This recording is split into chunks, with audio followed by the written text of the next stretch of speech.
Hi అండి. నిన్న తాడేపల్లిగూడెంలో భారీ బహిరంగ సభ అని చెప్పేసి మళ్లీ కుర్చీలు లెక్క పెట్టుకునేటువంటి పరిస్థితే మనం ప్రతిపక్షాల వాళ్ళలో చూసాం. అది ముఖ్యంగా సిబిఎన్ అరుపులు, పవన్ కళ్యాణ్ కేకలతో ఏ విధంగా ముగిసిందో కూడా మనం చూసాము. అంతేకాదు పవన్ కళ్యాణ్ గారు ఆయన ఇష్టం వచ్చినట్లు కేకలు పెడుతూ ఏ విధంగా తనని తన పార్టీని దిగజార్చుకుంటూ మాట్లాడాడో కూడా మనందరం చూసాం. ముఖ్యంగా పవన్ కళ్యాణ్ మానసికంగా ఆయన అంటే ఒక ఇన్బ్యాలెన్స్ లో ఉన్నాడు, మానసిక స్థితి కరెక్ట్ గా లేదు అని చెప్పడానికి నిదర్శనమే మన గౌరవనీయ ముఖ్యమంత్రి జగన్మోహన్ రెడ్డి గారిని ఆయన 4వ భార్యతో పోల్చటం.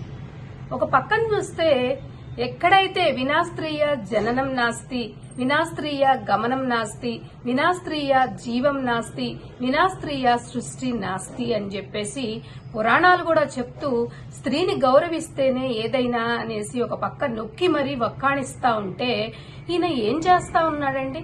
కనీసం ఒక సభ్యత సంస్కారం కూడా లేకుండా ఒక గౌరవనీయ ముఖ్యమంత్రితో గురించి కామెంట్ చేసే పద్ధతి అదేనా అని చెప్పేసి నేను అడుగుతా ఉన్నానండి పవన్ కళ్యాణ్ గారిని. అంతేకాదు ముఖ్యమంత్రి గారిని విమర్శించడమే కాదు, ఆయన చేసింది లోకంలో ఉన్నటువంటి మహిళా మనులందరినీ కూడా ఆయన అవమానించినట్లే అని చెప్పేసి నేను అంటా ఉన్నాను.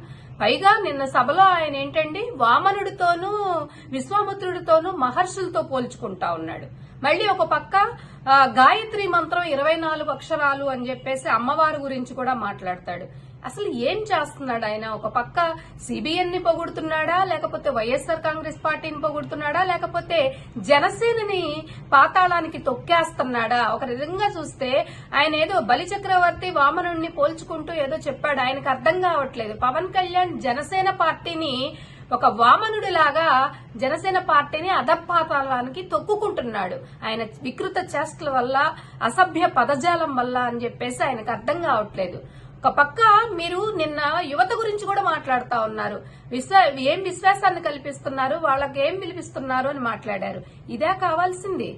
ఇంకా పట్టుమని 40 రోజులు కూడా ఎలక్షన్స్ లేనటువంటి పరిస్థితిలో మీరు ఏమి హామీలు ఇస్తున్నారు? ఇటు మహిళలకు కావచ్చు, యువతకు కావచ్చు, వ్యవసాయానికి కావచ్చు, రైతులకు కావచ్చు, అలాగే రాష్ట్రాభివృద్ధి గురించి మీరు నిన్న ఏం మాట్లాడారు?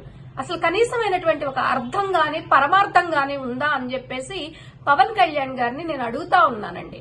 ముఖ్యంగా మీరు మహిళలంటే ఎంత గౌరవం ఉందో మీ దృష్టిలో మహిళ అంటే ఏంటో అని చెప్పేసి రాష్ట్రంలో ఉన్నటువంటి ప్రతి ఒక్కళ్ళకు కూడా తెలుసు.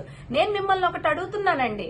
జగన్మోహన్ రెడ్డి గారు ఇవాళ ఇచ్చిన మాట తప్పకుండా ఉన్నంతలో ఆయన కష్టపడుతూ రాష్ట్రానికి, ముఖ్యంగా యువతకి, మహిళలకి, అన్ని రంగాల వారికి కూడా ఆయన ఇచ్చే న్యాయం, సమకాలీన న్యాయం చేస్తూ రాష్ట్రాన్ని పరిపాలిస్తూ ఉన్నటువంటి పరిస్థితి మనం చూస్తూనే ఉన్నాం.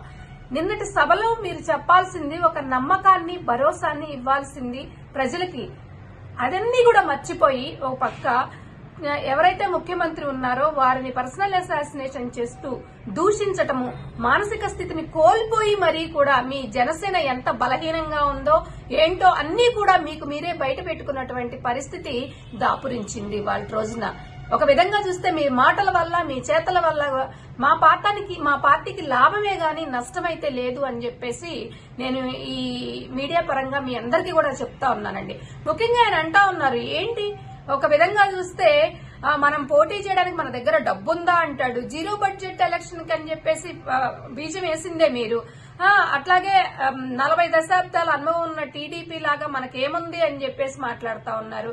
ఇవన్నీ ఏంటి అంటే మీ పార్టీని మీకు దిగజార్చుకుంటున్నట్లే.